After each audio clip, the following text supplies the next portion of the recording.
we're just gonna do a quick print here. I did a quick drawing, multiple things, pastel, graphite, chalk, water soluble watercolor pencil, just random drawing materials, and then freshly cleaned plate. The reason why I do that is I leave clean it, leave it on a flat sheet of paper. The paper kind of keeps the tackiness of the plate, so that's helping, especially with drier mediums that have a lot of powder and pigment and are a little stubborn like the graphite. So, but basically, you don't treat the gel plate or anything, you just kind of position it the way you want it.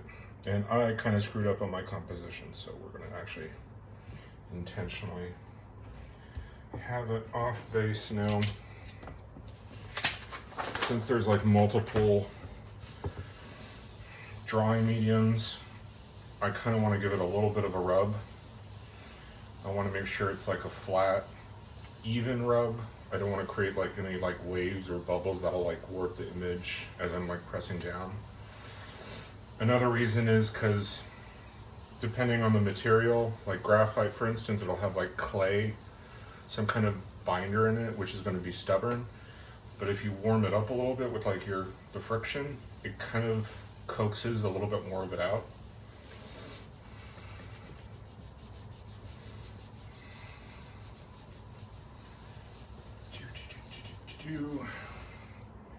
Just let that set for a little bit. Not that it needs to, but how you doing? How's your day going? Yeah, whatever. So I'm not going to even be careful about pulling it off and seeing what it looks like. So here we have,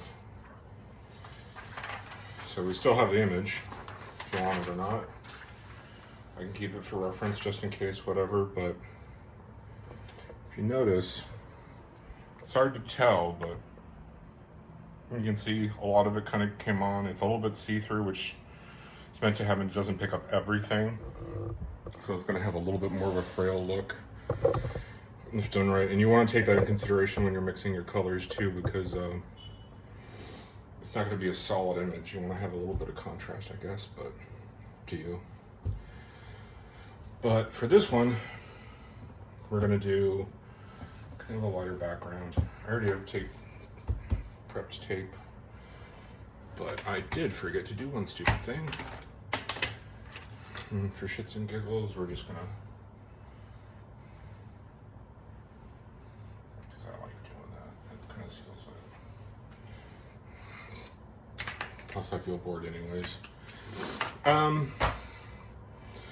This image is fragile. The more you roll over it, the more it'll dissolve into the paint you're rolling over it, and you'll kind of lose a lot of the image. You can be careful. So what I usually do is I usually roll up the ink on a separate plate, and then I'll do my layers on there, or at least my first layer. And let's see, actually, hold on. Got to do one thing I wanted to do, because I wanted to add a little bit of graphite powder to kind of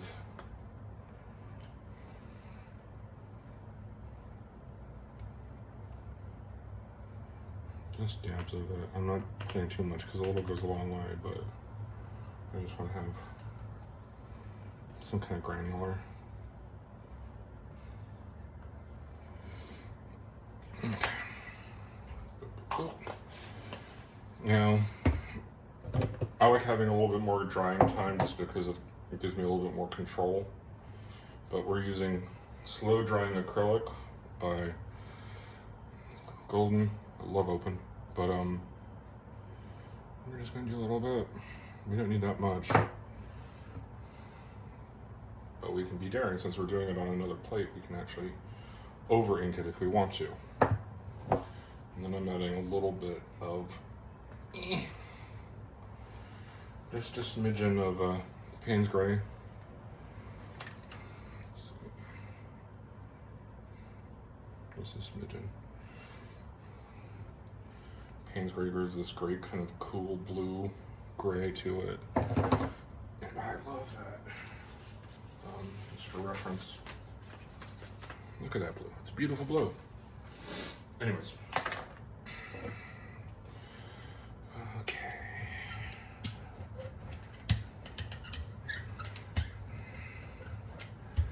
I use way little than I did before, which means I can go a little bit more.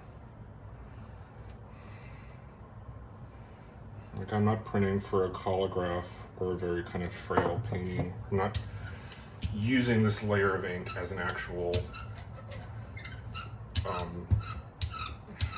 printed layer. So I can just literally mix and make my own kind of thing. And this plate doesn't have to necessarily be clean, it just has to be workable. I'm adding a little bit more just because, oh, like, again, this one's for mixing, it's not for actual printing. You know, if I want to have a pattern from this, I can just keep that pattern and try to mix it in, but there we go. Now that's a lot of paint, but we want to do this without as little rolling as possible.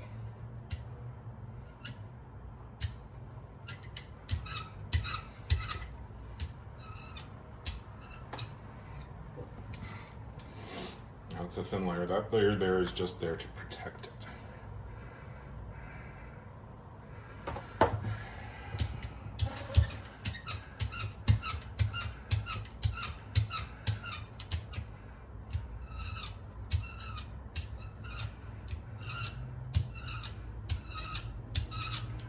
You can see it's kind of peering through the pigment, which means it's at this point, if I do any more rolling, it's going to smear it or bleed through and la la la la la, which we don't want. Now, I am horrible at the finger thing, so do as I say, not as I do. But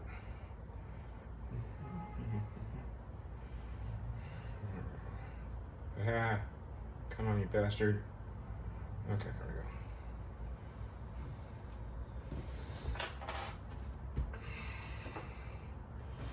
Give it a little push. We're not going to massage it too much on that side at least. And then give it a rub. Now this first layer is wet acrylic paint directly on paper. So the paper is going to suck up that layer.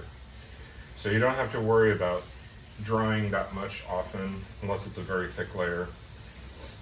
And if you're doing multiple layers, you got to take in consideration that this first layer is going to prevent your paper from soaking up a lot of what's on the second layer and further so the drying time is extended, and you also might want to add some mediums to like impasto medium to let the multiple layers dry. But yeah.